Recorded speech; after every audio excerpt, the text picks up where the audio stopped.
We continue our coverage today of the war with Iran as Donald Trump issues a stark warning to some of America's allies, demanding they help secure a critical shipping lane as his war against Iran continues to rattle the world economy.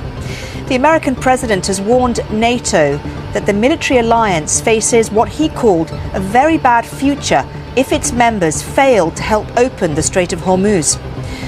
Meanwhile, the international airport in Dubai has resumed limited operations after an Iranian drone struck nearby. Saudi Arabia says it's intercepted more than 60 drones as Iran continues to target Gulf countries. Israel says its army has begun what it calls targeted ground operations against Hezbollah in southern Lebanon. The IDF has also announced in the last few minutes a wide-scale wave of strikes on Tehran and other Iranian cities, including Shiraz. Well, Japan has become the first G7 country to start releasing oil reserves to ease the pressure on fuel prices. Well, let's start our coverage now with this report from Lauren Moss. More than 2 weeks into this war, still no sign of when it'll end. Questions continue about how long it'll last and its impact. On a flight back to Washington in the early hours, President Trump says the US has now asked other countries for help reopening the vital shipping lane in which about a fifth of the world's oil passes. We're always there for NATO. We're helping them with Ukraine. As many instruments got a notion in between us. Doesn't affect us, but we've helped them. It'd be interesting to see what country wouldn't help us with a very small endeavor, which is just keeping the strait open by comparison. Sir Keir Starmer had a call with the US President last night about the Strait of Hormuz to end what Downing Street has described as the disruption to global shipping.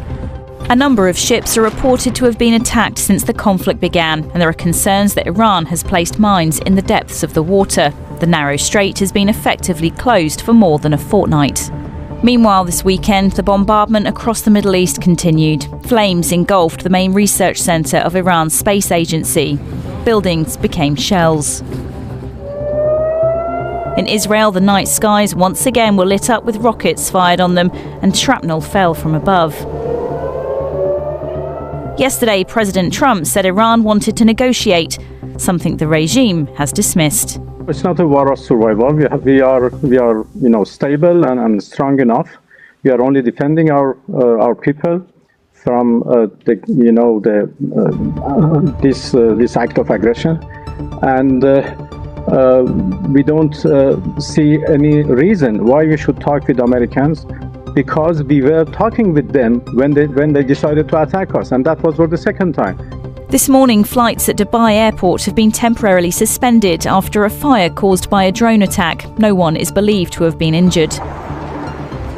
The UK government has announced £5 million in emergency funding for humanitarian relief in Lebanon. The health ministry there says 850 people have been killed since the 2nd of March and thousands displaced from their homes. There's no let-up yet in sight for the lives of so many caught in the crossfire of this war. Lauren Moss, BBC News. Well, a drone strike has sparked a major fire near Dubai International Airport, forcing a temporary suspension of flights at one of the world's busiest aviation hubs.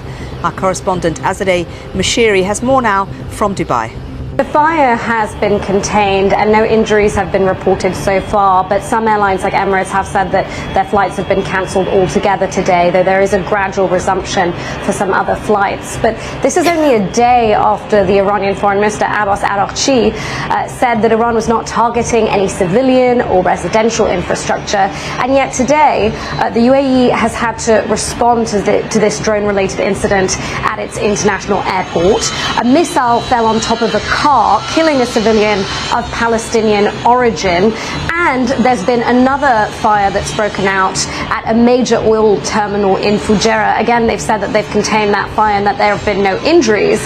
But this will infuriate leaders here who feel they've been pulled into this war unjustly, and that there's no let-up in the amount of effort they have to do to keep protecting this image of safety and stability in a volatile region. So the last last we've heard from the Ministry of Defense is that they are responding to these missile and drone threats from Iran, and there certainly isn't any let-up for the region here.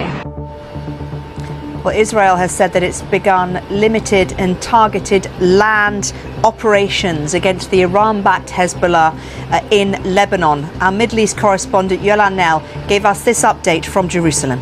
Well, the Israeli military announced this morning that it had already begun this expansion of its ground operations there, saying that it is targeting key Hezbollah strongholds in the south of Lebanon. There are 3 divisions that are already operating in the south of the country for the Israeli military. That would seem to be thousands of troops. We don't have any confirmation of exact numbers, and they're saying that 2 more divisions are going to be joining this operation in the coming days. Now, the Israeli military is calling this a defensive maneuver, saying that it's to protect Israeli civilians living in the north of the country. But of course, for the Lebanese, this is another blow to their sovereignty. It's a very worrying development. And we're hearing also news of Israeli strikes having had an impact and having destroyed the aeroplane in Tehran used by the former supreme leader. Yolan, what more are you hearing about what the Israelis are saying about this particular strike in Iran?